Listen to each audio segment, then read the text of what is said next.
This time I think I'll start a new metric part file, and I'm going to do my sketch on the XY or the front plane. And as a beginner, I like to have the origin center point so I can see where that's at. And I'm going to draw a couple of circles in here. And so remember, my first rule is to dimension the first line or circle or rectangle immediately so that you have a sense of scale for the rest of your sketch. And so I've dimensioned that, and as I did that, I thought of another item that if you're an instructor you might be interested in. If I go to my tools application options, on the general tab, this annotation scale, if I increase that, that increases the text height of these dimensions to make it easier for people further back in the room to see. So increase that annotation scale on the general tab in your application options, tools application options. So let's go back to the sketch tab, and I'm going to draw another circle here, and let's put that at the origin, and I'm going to dimension that, let's say 30, and I'll draw a line here vertically, and I think I'll put a distance on that of 100.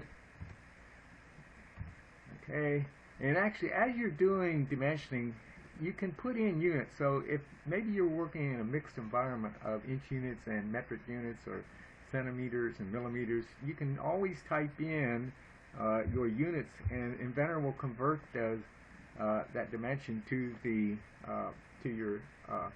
your current drawing units, and it remembers what you did too.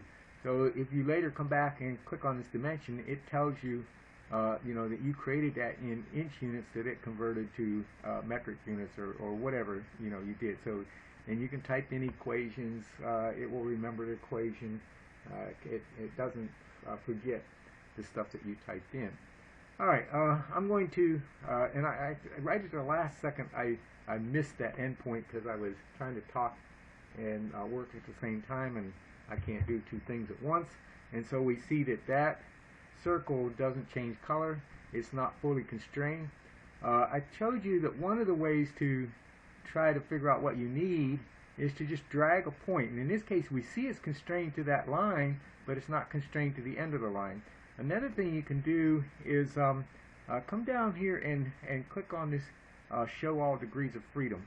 And when you do that, it shows you in your sketch, and we could have a lot of these free endpoints. It shows you what endpoints have remaining degrees of freedom to give you an idea of what you need to constrain. So we'll go back up here and we'll drag this up here, and so it does that work for me. So it was no really big deal to get that constrained.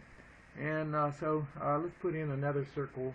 Let's say this one's 25, and then I'm going to put a couple of lines in here, and I'm going to click on this arc, and I'm going to hold the mouse button down. I'm not going to let go of it.